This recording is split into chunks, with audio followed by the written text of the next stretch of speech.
నమస్తే. ఆంధ్రప్రభ భక్తికి స్వాగతం.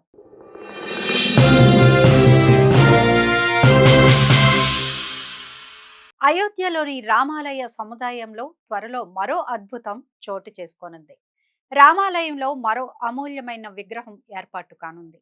ఈ విగ్రహం బంగారం, వజ్రాలు, పచ్చలు, అనేక ఇతర విలువైన రాళ్లతో పొదిగి ఉన్న కర్ణాటక శైలి రాముడి విగ్రహం. దీని బరువు 5 క్వింటాలు. ఈ విగ్రహం 10 అడుగుల పొడవు, 8 అడుగుల వెడల్పు ఉంటుంది. కర్ణాటకకు చెందిన ఒక అనామక భక్తుడు దీనిని ఆలయానికి విరాళంగా ఇచ్చాడు.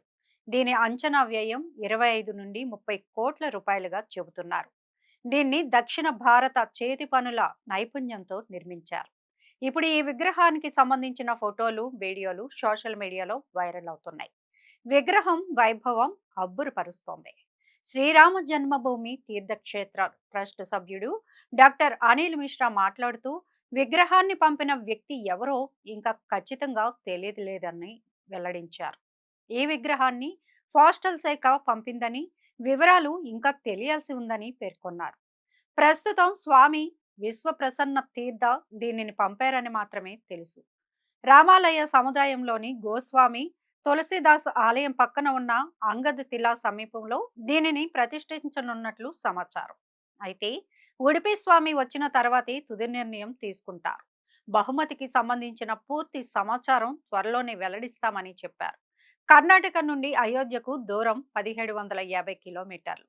ఈ విగ్రహాన్ని ప్రత్యేక వ్యాన్లో తీసుకువచ్చారు. మంగళవారం మధ్యాహ్నం 3:30 గంటలకు విగ్రహాన్ని రామాలయ సముదాయానికి తీసుకువచ్చారు. దీన్ని కాంప్లెక్స్ లోనే తెరిచారు. దీన్ని అయోధ్యకు తీసుకురావడానికి 5 నుండి 6 రోజులు పట్టింది.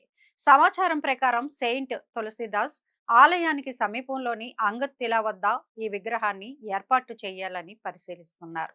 ఈ విగ్రహ ప్రతిష్టకు ముందు ఆవిష్కరణ కార్యక్రమం, ఆ తర్వాత పవిత్రోత్సవ కార్యక్రమం జరుగుతుంది. దేశవ్యాప్తంగా ఉన్న సాధువులు, మహంతులను ఈ కార్యక్రమానికి ఆహ్వానిస్తారు. ఈ విగ్రహాన్ని కర్ణాటకకు చెందిన కొంతమంది భక్తులు సంయుక్తంగా తయారు చేశారు. తంజావూరు నుండి నైపుణ్యం కలిగిన అనుభవజ్ఞులైన చేతి వృత్తుల వారు నిర్మాణ పనిలో ముఖ్యమైన పాత్రని పోషించారు. ఇది అత్యంత కళాత్మక, ఆకర్షణీయమైన రూపాన్ని కలిగి ఉంది. ఈ విగ్రహం రత్నాలు, బంగారంతో పొదిగి ఉంది.